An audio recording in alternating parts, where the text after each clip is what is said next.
Amém. É com muita alegria que a gente vai iniciar uma nova série de mensagens nessa noite no livro de Hebreus. Essa epístola tão profunda, impactante, também com alguns detalhes, alguns mistérios, aonde a gente sabe que a gente vai sair daqui profundamente abençoado depois dessa série. A gente saiu de Daniel agora, né? Expomos todo o livro de Daniel. Aprendemos bastante coisa ali, muita coisa diferente, não é? Visões apocalípticas e tudo mais. E a gente vai iniciar, na verdade, essa série de Hebreus, quase que um link apontando para todo o livro de Daniel, né? Porque a gente vai falar hoje da revelação final de Deus. E a gente viu, né, lá em Daniel, revelações através de sonhos, visões, letras sobre a parede, não é? Então a gente vai pensar hoje algumas coisas em Hebreus no capítulo 1. A gente pensou nessa série, não é? Lá no início do ano, porque a gente sabe que a centralidade da nossa fé é Jesus Cristo. Aonde a gente vai perceber hoje que é para onde tudo aponta, o centro.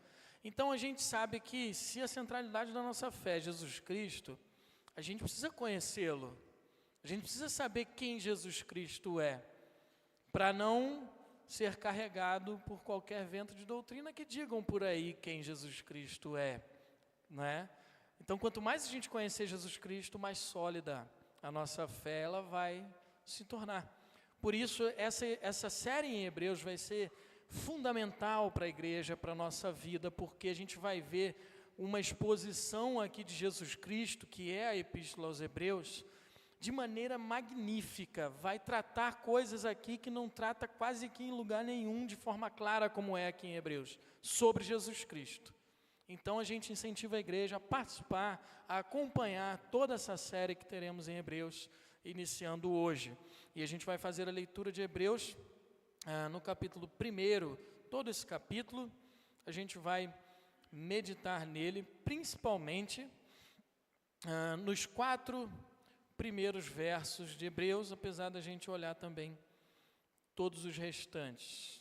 Eu vou fazer a leitura de todo o texto de Hebreus no capítulo 1 e peço que você me acompanhe mesmo assentado em reverência à santa palavra do Senhor. E diz assim o texto: Antigamente Deus falou muitas vezes e de muitas maneiras aos pais pelos profetas, mas nesses últimos dias nos falou pelo Filho, a quem constituiu o herdeiro de todas as coisas e pelo qual também fez o universo. O Filho, que é o resplendor da glória de Deus e a expressão exata do seu ser, sustentando todas as coisas pela sua palavra poderosa, depois de ter feito a purificação dos pecados, assentou-se à direita da majestade nas alturas, tendo-se tornado tão superior aos anjos, quanto herdou o mais excelente nome do que eles. Pois, a qual dos anjos Deus em algum momento disse: Você é meu filho, hoje eu gerei você. E outra vez, eu lhe serei pai e ele me será filho. E novamente, ao introduzir o primogênito no mundo, diz: E todos os anjos de Deus o adorem. Ainda quanto aos anjos, diz: Aquele que a seus anjos faz ventos e a seus ministros labareda de fogo. Mas a respeito do Filho diz: O teu trono, ó Deus, é para todo o sempre. Cetro de justiça é o cetro do teu reino. Amaste a justiça e odiaste a iniquidade. Por isso, Deus, o teu Deus, te ungiu com o óleo de alegria, como a nenhum dos teus companheiros. Diz ainda: No princípio, Senhor, lançaste os fundamentos da terra, e os céus são obra das tuas mãos. Eles perecerão, mas tu permaneces. Todos eles envelhecerão como veste. Como manto tu os enrolarás, e como roupas serão igualmente mudados. Tu, porém, és o mesmo, e os teus anos jamais terão fim. Ora, qual dos anjos Deus em algum momento disse: Sente-se à minha direita, até que eu ponha os teus inimigos por estrado dos teus pés. Não são todos eles espíritos ministradores enviados para serviço a favor dos que hão de herdar a salvação? Amém. Até aqui a palavra do Senhor. E se tem algo que é difícil às vezes da gente entender e bem contraditório hoje, é de fato a revelação do Senhor, a palavra de Deus. E o que a gente vai ver hoje, a revelação final de Deus.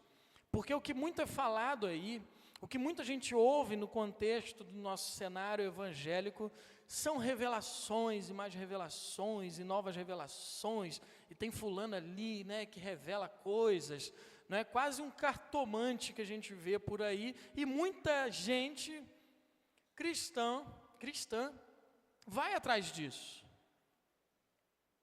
Não se contenta com a palavra de Deus e quer coisas novas, quer coisas além do que está aqui.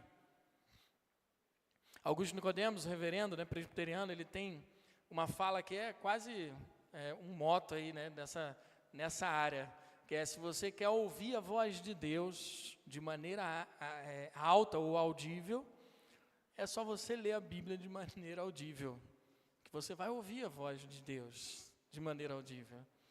E a gente vai olhar para esse texto, né, e vai perceber como que isso se dá, como que a palavra de Deus é a revelação final de Deus, que é o que esse texto aqui aponta. Mas, como o início dessa série, a gente vai destacar alguns pontos dessa epístola para que a gente compreenda ela melhor ao longo de toda essa série. A primeira coisa que eu quero pontuar aqui com os irmãos, e isso é fundamental, tá?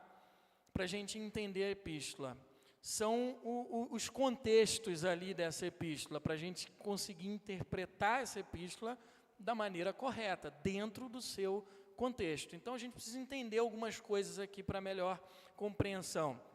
Autor dessa epístola, apesar de ter diversas, não é, teorias por aí, ao longo de toda a história da igreja, a gente não tem como definir um autor de maneira 100% ali, bater o martelo. Foi Paulo, como alguns dizem, né, que escreveu Hebreus.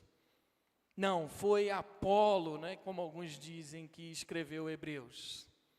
E que talvez seja até mais plausível do que Paulo, apesar de Paulo ser mais defendido como autor dessa epístola. Mas a gente vai ver que até Priscila já foi também mencionada como autora de Hebreus.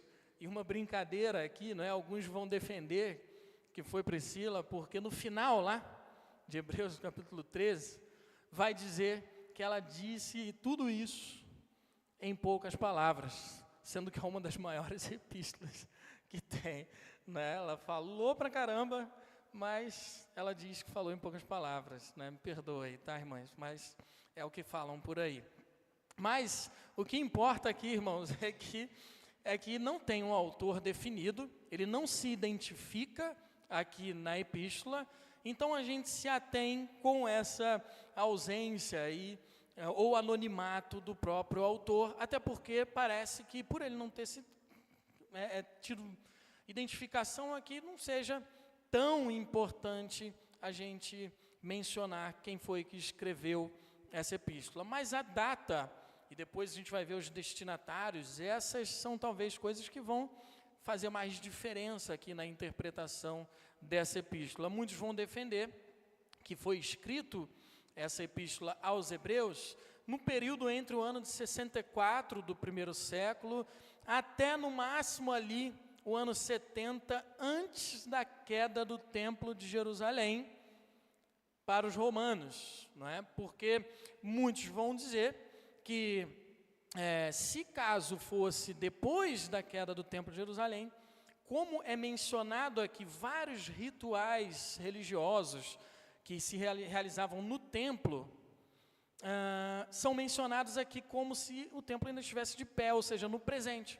Se caso o templo já tivesse caído, isso seria mencionado nesse livro muito provavelmente, porque menciona o tempo inteiro aqui sobre o templo, sobre o sacrifício, sobre aquela religiosidade judaica que acontecia envolto do templo do Senhor. Então, muito provavelmente foi escrito ali naquela perseguição, ou no início ali de Nero, 64 por ali, até 69, no máximo ali 70 do primeiro século, não é? Os cristãos estavam sofrendo provavelmente uma perseguição, e muitos vão olhar para aquele momento de Nero, né? Que foi um profundo perseguidor da igreja, e foi o período onde o próprio apóstolo Paulo morreu, não é? Mas o principal aqui talvez seja os destinatários e o objetivo do autor ter escrito essa epístola aos Hebreus. Então, os destinatários são provavelmente cristãos convertidos do judaísmo, aqueles que eram judeus e que ouviram o evangelho de Cristo e se converteram do judaísmo para o cristianismo. E alguns vão dizer que eles estavam em Jerusalém, outros vão dizer que eles estavam em Roma, mas isso também não importa muito. Mas algumas características dos destinatários a gente pode perceber com convicção no próprio texto de Hebreus. Muito provavelmente, não é? É uma segunda geração de crentes ali, tendo a primeira ali com os apóstolos e tudo mais, porque lá no capítulo 2, verso 3, vai mencionar que eles ouviram isso, né, de terceiros, ou seja, é uma geração que é a segunda ali talvez, né, principalmente pensando nessa data de 64 a 69 em que ela foi escrita. Não eram pessoas que estavam novas na fé, novos convertidos, muito provavelmente eram pessoas já de longa caminhada com o Senhor, não é? De fé no Senhor, porque lá no capítulo 5, verso 12, vai dizer, não é, que eles, pelo tempo em que eles tinham no cristianismo, na fé no Senhor, já era para eles serem mestres, mas não eram mestres. Eles estavam precisando ainda, como diz ali, não é, da necessidade do leite e não de alimento sólido. Apesar do tempo deles, já era para estar no alimento sólido, mas estavam precisando de leite ainda. Ou seja, eram pessoas que já tinham tempo de caminhada, mas eram imaturas na fé. Stuart Olliott, ele descreve muito bem, não é, esses crentes que estavam recebendo essa epístola. E ele diz, existe neles, não é, o perigo de sua nova fé encontrada em Cristo estar enfraquecida. Isso vai estar lá no capítulo 3, verso 12 a 14. Eles não são tão dedicados quanto antes. Na verdade, alguns nem se dão ao trabalho de enfrentar regularmente a igreja, o culto, como descreve lá no capítulo 10, verso 25. Enquanto muitos que vão aos cultos não prestam muita atenção à pregação, que fica talvez exposto na exortação no próximo capítulo. No capítulo 2, verso 1, o nível de interesse deles é cada vez mais baixo. Parece que todo o grupo está propenso ao desânimo. Suas mãos estão descaídas, como vai destacar no capítulo 12, verso 12. Em vez de serem perspicazes e capazes de ensinar a fé a outros, demonstram pouco interesse em prosseguir na vida cristã. Então perceba que essa epístola talvez seja mais atual do que o jornal de amanhã, pela característica aqui. A gente vê isso aqui demais hoje, essas características aqui. Então isso aqui é muito importante para nós. E a gente vai ver que diante desse cenário, qual o propósito? Diante do cenário dos destinatários que estão recebendo, convertidos do judaísmo, que corriam risco ali de abandonar a fé e se voltar para a antiga religião judaica, diante de pressões e perseguições que eles estavam sofrendo, o autor aqui ele faz uma belíssima defesa da superioridade de Cristo sobre toda aquela religião judaica da antiga aliança, de forma que ele não é só superior a anjos, aos profetas, quando ele fala da superioridade de Cristo a Moisés, dos sacrifícios, dos sacerdotes, do templo, mas tudo isso apontava para ele como a revelação final de Deus. E o autor faz tudo isso no formato de um sermão, que é a característica dessa carta aos Hebreus, que parece um grande sermão aqui, onde o autor ele vai intercalar de maneira muito bela orientações com exortações. Ele vai explicar coisas acerca de Jesus Cristo, mas vai exortar o povo também nessa doutrina que ele expõe aqui de Jesus Cristo. E isso tudo para encorajar um povo que estava correndo o risco de abandonar a fé diante de pressões e de perseguições. É como se ele dissesse: olha, vocês estão querendo voltar para aquela antiga religião judaica, mas Cristo é a revelação final para onde tudo isso apontava. Ele é superior a tudo aquilo, portanto, permaneçam firmes. É loucura voltar para lá, é retroceder. Richard Phillips, um outro comentarista bíblico, ele vai descrever da seguinte maneira aqui: o propósito de Hebreus está claro em seu conteúdo. O autor previne os cristãos a não enfraquecer na fé em Cristo em meio às provações, exortando-os a persistir com toda a maturidade. A carta não pode ser pensada nos termos de um tratado teológico, mas como um sermão escrito por um pastor, dirigido a uma congregação da qual encontra-se separado. E o autor descreve isso como, lá no capítulo 13, verso 22, minha palavra de exortação. Então a gente vai ver até que a estrutura de Hebreus, ela difere um pouquinho das outras epístolas, até essa abertura principalmente, que é o que a gente vai ver hoje. Se a gente for olhar as epístolas de Paulo, a gente vai ver que é bem diferente o início de Hebreus. Então a gente vai ver um formato aqui muito semelhante a um grande sermão. E é isso que tem aqui para a gente nessa série. E o contexto dessa passagem aqui, depois de olhar um panorama bem rápido por essa epístola, a gente vai ver que nesse primeiro capítulo, esse autor inicia essa bela exposição de Jesus Cristo pelas bases, pelo fundamento. Primeiro, afirmando que Deus falou de diversas formas anteriormente, antes dessa dispensação em Cristo Jesus, mas que agora, em Cristo Jesus, trouxe a revelação final. E ele faz uma defesa da autoridade de Cristo, destacando o seu tríplice ofício: profeta, sacerdote e rei. Algo que vai ser recorrente em toda essa epístola. A gente vai ver isso rotineiramente aqui, mas cada vez mais de maneira ampliada. E isso é belo nesse texto. E o descrevendo como superior aos anjos, que é a segunda parte, depois do verso 5 até o final, dando base do porquê Cristo é a revelação final de Deus. Então eu quero destacar aqui alguns pontos que a gente tira de ensino aqui nesse texto. Antes, deixa eu beber um golinho de água. E a primeira coisa que a gente pode perceber nesse texto, logo de cara, é que Deus falou. Olha que legal. Antigamente, Deus falou. O que isso significa para a gente? Isso aqui é de extrema profundidade.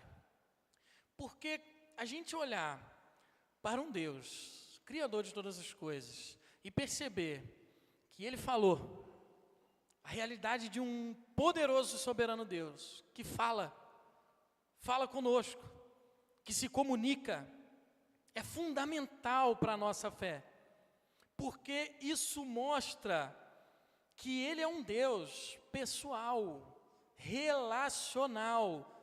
Deus não é um Deus ausente, Ele é um Deus presente, que fala. Ele veio a nós, ele veio ao nosso encontro através da sua fala. A gente vai olhar desde o Éden, como que o homem se encontrava com Deus todos os dias, e tinha esse relacionamento, onde Deus falava com eles, lá no jardim.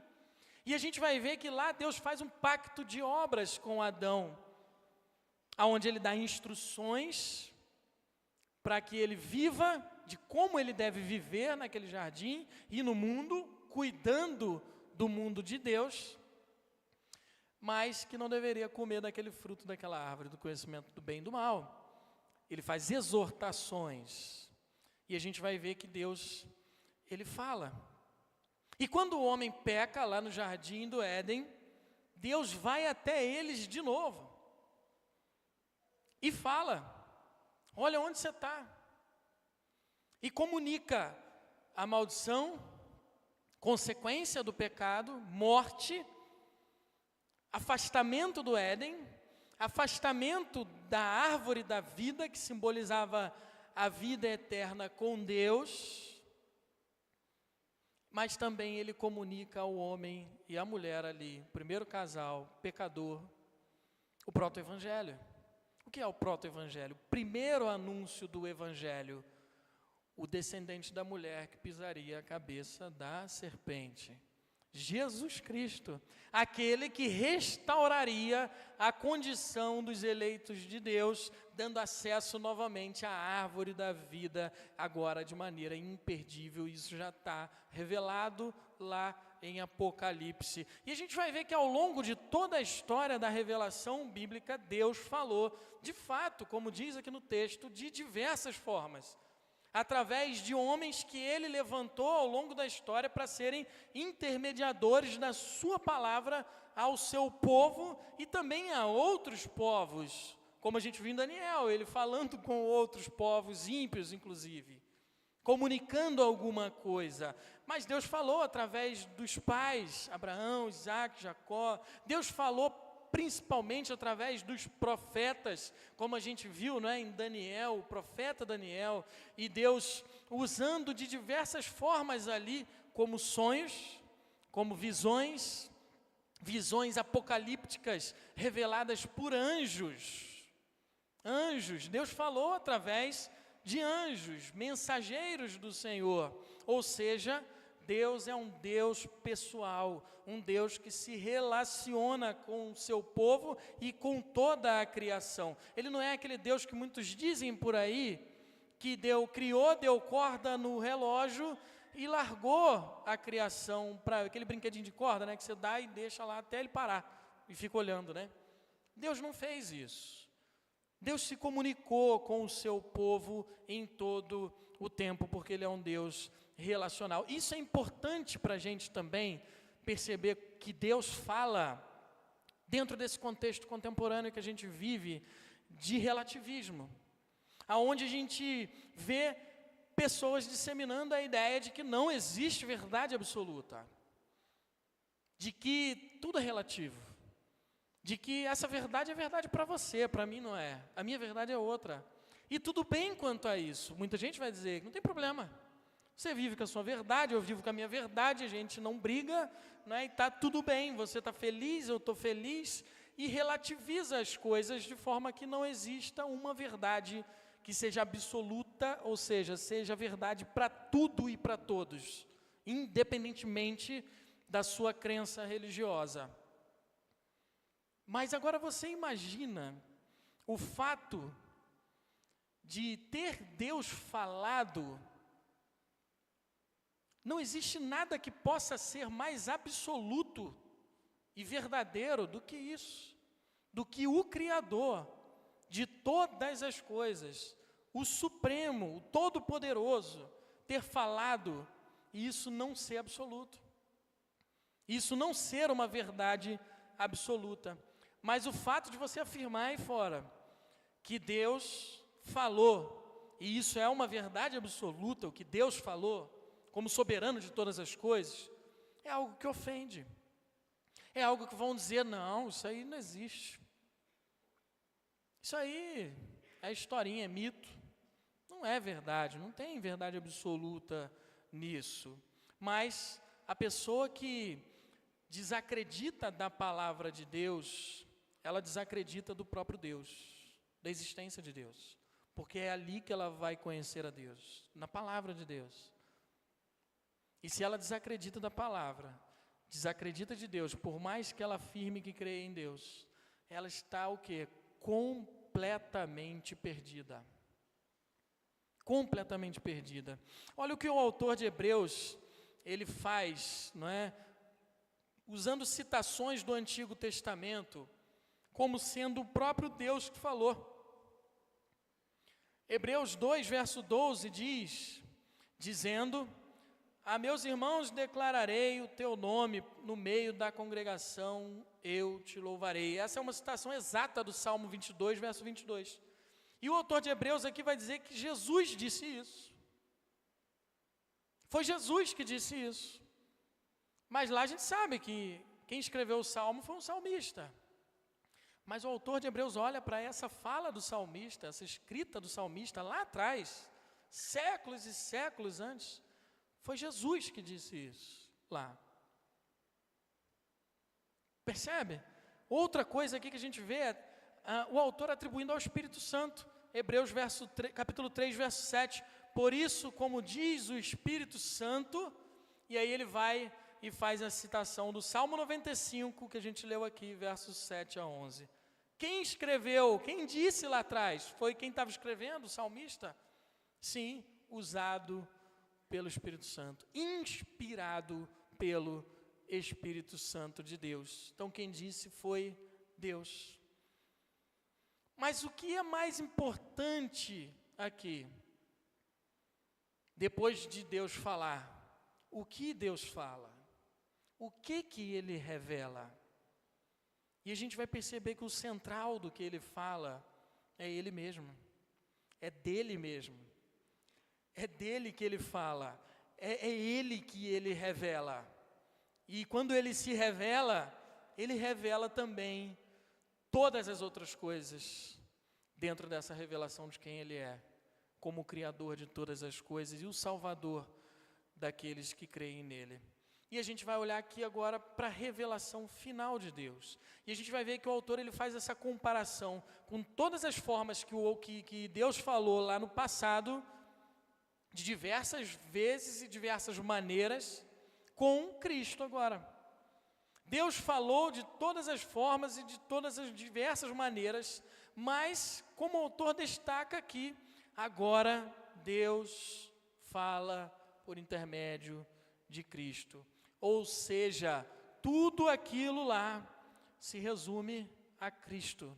Ou, melhor colocado, se expande em Jesus Cristo, porque tudo apontava para Cristo e Cristo é superior a tudo aquilo que Deus usou para comunicar ao seu povo. Isso porque a gente vai ver no verso 2, Cristo é herdeiro de todas as coisas, ou seja, aqui ele mostra a visão de Cristo como Filho de Deus, exaltado, que recebe todas as coisas do seu Pai. Ele é o herdeiro de todas as coisas, mas também diz aqui que ele é aquele pelo qual também fez o universo, ou seja, Jesus é aquele pelo qual foi feito o universo, todas as coisas. João, a gente leu aqui, capítulo 1, verso 3, todas as coisas foram feitas por ele, e sem ele, nada do que foi feito se fez. Isso porque ele é o verbo que estava com Deus, e era Deus que estava desde o princípio da criação. Mas também fica claro aqui para a gente nesse texto, que Cristo também é aquele que revela completamente e finalmente Deus, porque ele é, como diz no texto, o resplendor da glória de Deus. A glória de Deus ela foi manifesta de diversas maneiras, principalmente na antiga aliança, no Antigo Testamento. A gente vai ver ela manifestada em nuvem, a gente vai ver ela manifestada em fogo consumidor, mas ela é manifesta agora completamente, fechando essa manifestação da glória de Deus de maneira perfeita em Jesus Cristo, que é o resplendor da glória de Deus. E o que é resplendor? Essa palavra grega tem um sentido de radiação, de emitir luzes. Então é como se Cristo fosse aquela radiação, aquela emissão perfeita da glória do próprio Deus manifesta nessa terra. Mas não é só isso, tem mais ainda. Ele é a própria revelação exata de Deus, como vai dizer no texto. Como Paulo vai destacar em 2 Coríntios capítulo 4, verso 4, nos quais o Deus deste século, o Deus deste mundo, cegou o entendimento dos descrentes, para que não lhe resplandeça a luz do evangelho da glória de Cristo, o qual é a imagem de Deus. Ligado a essa fala de Paulo está a afirmação aqui em Hebreus, que Cristo sustenta todas as coisas pela sua palavra poderosa. E a gente vê aqui que fica destacado o ofício profético de Jesus Cristo. E Cristo, como aquele que é o perfeito e supremo profeta, Cristo é aquele que não só revela a palavra e traz a interpretação correta dessa palavra, e a gente vê ele fazendo isso em seu ministério. O Sermão da Montanha é um exemplo disso, como que ele fala, olha, foi dito isso, mas é isso. Ele corrige a interpretação errada que estavam fazendo da palavra, como o perfeito profeta do Senhor, mas vai além disso, irmãos. Ele é, como profeta perfeito, a própria palavra. Ele é a própria revelação encarnada de Deus, de forma que Ele mesmo afirma, lá em Mateus capítulo 11, verso 27, tudo me foi entregue por meu Pai, ninguém conhece o Filho a não ser o Pai, ninguém conhece o Pai a não ser o Filho, e é aquele a quem o Filho o quiser revelar. Quem revela Deus a esse mundo? A própria revelação de Deus em carne e osso. O Cristo encarnado que pisou nessa terra, é Ele que revela quem Deus é. O próprio encarnado, humilhado. E como a própria revelação final e superior a tudo o que foi visto antes, Jesus também é aquele perfeito sacerdote que substitui todos da antiga aliança, e não só os sacerdotes, como o sumo supremo sacerdote que ele é, mas os sacrifícios também. Veja o verso 3.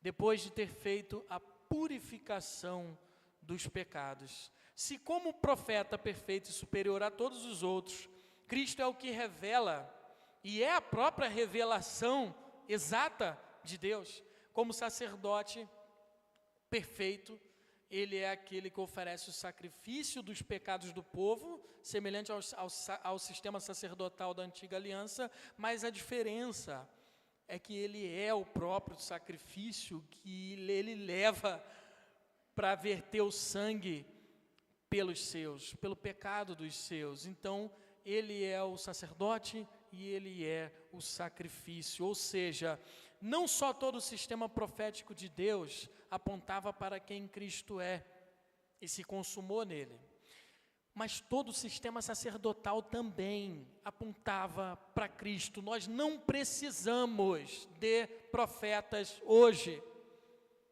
nós não precisamos de sacerdotes para oferecer sacrifícios para expiação dos nossos pecados hoje. Nós já temos isso na revelação final de Deus, que é Jesus Cristo, o perfeito. Mas não para por aí.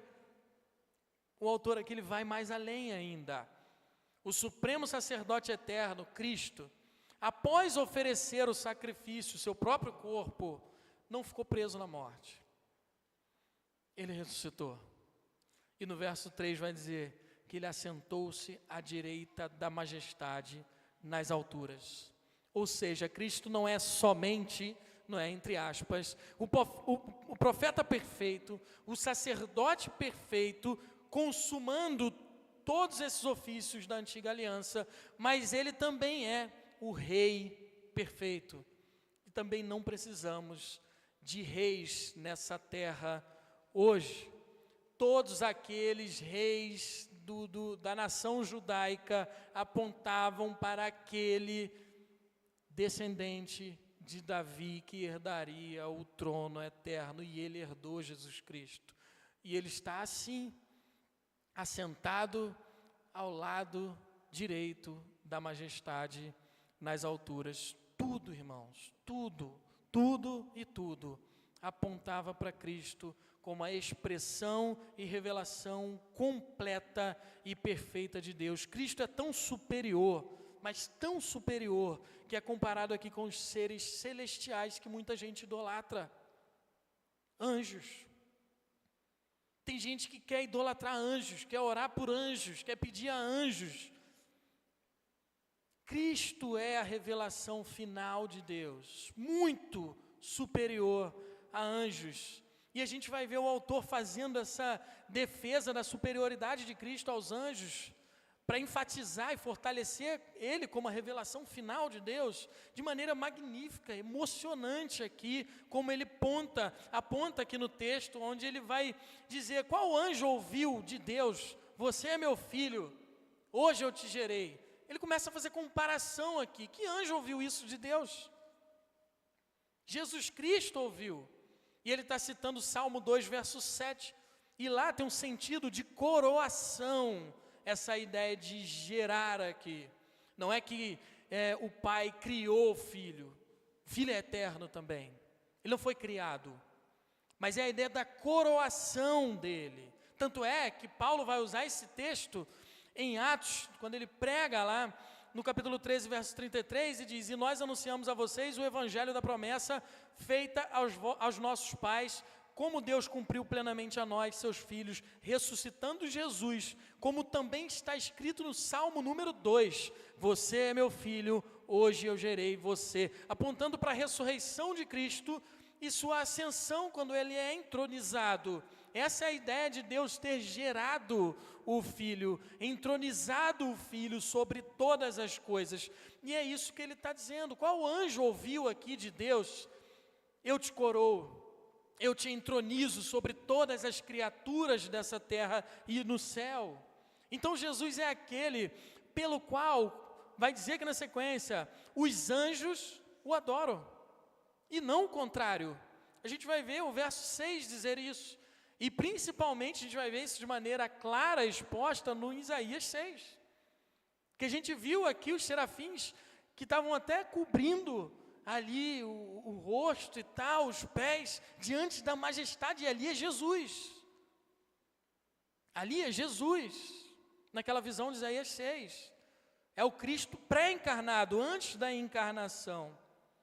Então a gente vê como que ele finaliza aqui essa defesa de Jesus Cristo, muito superior aos anjos, perguntando, qual anjo ouviu do próprio Deus? Sente-se à minha direita, até que eu ponha os seus inimigos por estrado dos pés. Mais uma vez, o autor deixando claro que Cristo é o Rei que recebe toda a autoridade e poder, porque Ele é o Deus eterno, e os anjos são criaturas celestiais enviadas para serviço a favor dos filhos de Deus.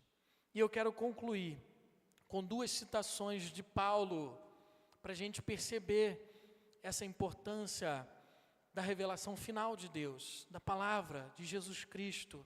2 Timóteo capítulo 3, verso 14, até o capítulo 4, verso 2, que Paulo vai orientar aqui, e aqui as últimas palavras de Paulo, depois, a última epístola que ele escreve, ele estava preso já para ser decapitado, e ele dá uma orientação para um jovem que estava sofrendo pressões de diversos lados para abandonar essa verdade de Deus. E olha o que ele fala para Timóteo. Quanto a você, Timóteo, permaneça naquilo que aprendeu e em que acredita firmemente, sabendo de quem você o aprendeu e que desde a infância você conhece as sagradas letras, que podem torná-lo sábio para a salvação pela fé em Cristo Jesus. Toda a Escritura é inspirada por Deus e útil para o ensino, para a repreensão, para a correção, para a educação na justiça, a fim de que o servo de Deus seja perfeito e perfeitamente habilitado para toda boa obra. Diante de Deus e de Cristo Jesus, que há de julgar vivos e mortos, pela sua manifestação e pelo seu reino, peço a você com insistência que pregue a palavra. Pregue a palavra. Se atenha nisso que você aprendeu dos seus pais, de berço, não abra mão disso.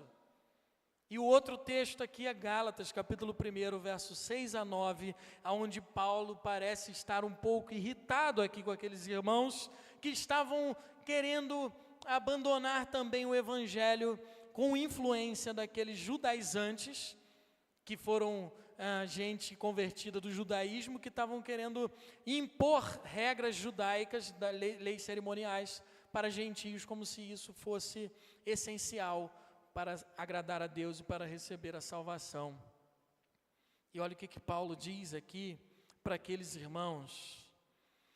Estou muito surpreso em ver que vocês estão passando tão depressa daquele que os chamou na graça de Cristo para outro evangelho, o qual, na verdade, não é outro. Porém, há alguns que estão perturbando vocês e querem perverter o evangelho de Cristo. Mas ainda que nós, ou mesmo um anjo vindo do céu, pregue a vocês um evangelho diferente daquele que temos pregado, que este seja anátema. Como já dissemos, e agora repito, se alguém está pregando a vocês um evangelho diferente daquele que já receberam, que seja anátema, é amaldiçoado, anátema. E ele se coloca nesse meio, o apóstolo Paulo. Se algum de nós, apóstolos, e ele coloca nesse bolo, ele embola até os anjos nesse meio, até os seres celestiais. Se algum deles vier aqui para vocês e pregar um evangelho, acrescentar uma vírgula do que está aqui, que ele seja amaldiçoado. Paulo roga a maldição para qualquer anjo que alterar a palavra de Deus. Percebe a profundidade do que é a palavra de Deus, porque ele sabe que é a revelação de Jesus Cristo, que ele recebeu do próprio Cristo, e passou e chegou até nós hoje. A gente não precisa de absolutamente mais nada além da palavra, porque ela é Cristo. A gente não precisa de mais nada além de Cristo, irmãos. Diante disso, Cristo é a revelação final de Deus, aquele que trouxe a verdadeira e correta interpretação da lei do Antigo Testamento, aquele que é o fundamento, o centro de toda a Escritura, e não há outra revelação hoje. Fechou em Jesus Cristo, fechou em Jesus Cristo. Ele é a revelação final do nosso Senhor, suficiente, perfeito para as nossas vidas. Portanto, busque com dedicação e empenho se fortalecer nessa revelação plena e completa, a fim de combater todo vento de doutrina falsa que corre por aí, ainda que vinda de pastores e qualquer liderança que tenha alterado o evangelho, ainda que um anjo apareça para você, fuja disso. Pode acrescentar uma vírgula, não é mais o evangelho. É outra coisa, mas não é o evangelho de Jesus Cristo. Esse está fechado. Portanto, mais uma orientação: conheça cada vez mais esse Cristo, porque é isso que vai lhe dar solidez na fé, vai fortalecer para você não voltar lá para o Egito. E Faraó chama, né? Volta. A gente brinca lá no seminário, né? Faraó está lá, volta para cá, vem, volta para o Egito. Faraó chama aí, está chamando você para voltar para lá. O que vai te segurar é o Senhor, conhecer a esse Senhor. Quanto mais você conhece a esse Senhor, mais firme você vai caminhar na sua fé. Nós conhecemos a Deus, irmãos, é somente na palavra, é nessa revelação completa do Senhor. E Deus se manifestou, irmãos, isso aqui é fantástico, não só através de anjos, através de visões, usando homens ao longo da história para escrever em pedra, para escrever em papel, mas Deus se revelou principalmente em carne. Em carne, Deus se revelou na carne, pessoalmente, em figura humana, semelhante a nós, e essa é a completa expressão da revelação de Deus. É uma pessoa, é Cristo, profeta, sacerdote e rei. Por mais que governos persigam a cada um de nós, que a gente não abandone essa palavra, que a gente não negligencie essa palavra, que a gente caminhe firme, por mais que tirem a nossa vida, porque essa palavra é Cristo, é a palavra da vida, é o Verbo eterno, é o caminho, a verdade, a vida, é o Cordeiro de Deus. Que Deus assim nos abençoe e nos fortaleça nele. Amém.